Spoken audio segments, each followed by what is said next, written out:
ఈరోజు 2026 సంవత్సరానికి సంబంధించిన తొలి సూర్యగ్రహణం ఏర్పడుతుంది. ఈ సూర్యగ్రహణం ఖగోళంగా అద్భుతంగా కనిపిస్తుంది. సూర్యుడు రింగు ఆకారంలో అగ్ని వలయంలో కనిపిస్తాడు. ఈ సూర్యగ్రహణం సమయం ప్రకారం భారతదేశంలో అయితే కనిపించదు. 12 గంటల 30 నిమిషాలకు కనిపించే ఈ సూర్యగ్రహణం మన దేశంలో కనిపించదు. దక్షిణాఫ్రికా, చిలీ, అర్జెంటీనా లాంటి దేశాలలో కనిపిస్తుంది.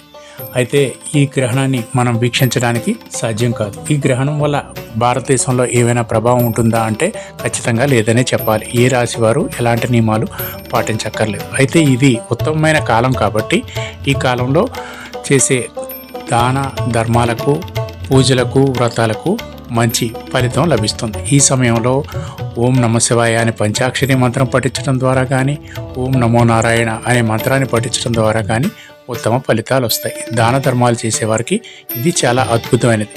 సూర్యగ్రహణ సమయంలో దైవనామస్మరణ చేసుకుంటే ఉత్తమ ఫలితాలు వస్తాయి. ఆలయాలను సందర్శిస్తే ఇంకా మంచిది.